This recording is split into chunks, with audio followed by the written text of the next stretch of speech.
প্রিয় কোনো মানুষের সাথে সাক্ষাতের সময় আমরা কিভাবে চাই? নিশ্চয়ই নিজেকে খুব গুছিয়ে তারপর আমরা প্রিয়জনের সামনে উপস্থিত হই। সুন্দর জামা কাপড়, চকচকে জুতো, খুব পরিপাটি করে মাথার চুল আঁচড়ানো, গায়ে প্রিয় সুগন্ধি, আরও কত কী। আমরা চাই আমাদের উপস্থিতি যেন সেই প্রিয় মানুষকে মুগ্ধ করে। তিনি যেন অনুভব করেন যে তিনি আমার কাছে বিশেষ কেউ বলেই আমি আলাদা সাজে, আলাদা আয়োজনে তার সামনে এসেছি। তিনি যেন বুঝতে পারেন তাকে আমি কতখানি কদর করি, তার উপস্থিতি, তার সংস্পর্শ আর সংস্রব আমার কাছে কতখানি দামি।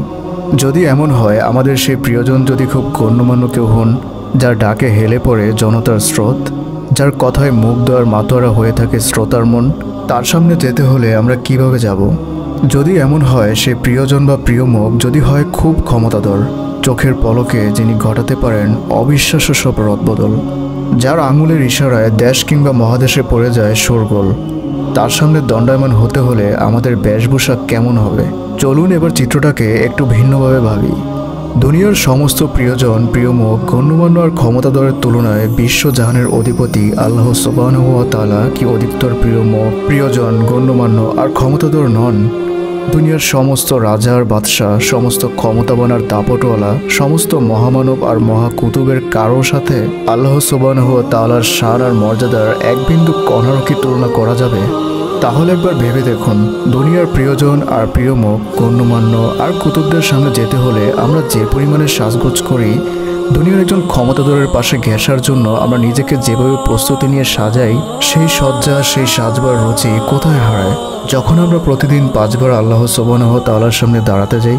মসজিদগুলোতে দেখবেন অনেক মানুষ এমন কাপড় চোপড় পরেও মসজিদে আসে যেটা পরে মহল্লার বাইরে যেতে বলা হলে তিনি লজ্জায় পড়ে যাবেন।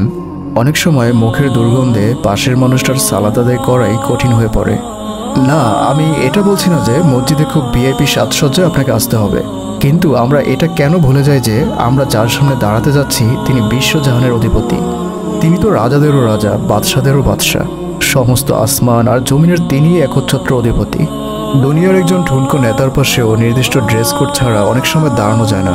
সেখানে বিশ্বজাহানের অধিপতির সামনে দাঁড়াতে এলে একটু পরিপাটি করে আসা, একটু সুন্দর প্রস্তুতি, পরিচ্ছন্ন পোশাক আর সার্বিক পরিচ্ছন্নতার দিকে একটু যদি আমরা খেয়াল না দিতে পারি, তাহলে কিভাবে আমরা এটা দাবি করব যে আল্লাহ সুবহানাহু ওয়া তাআলাকে আমরা প্রিয় হিসেবে গ্রহণ করেছি?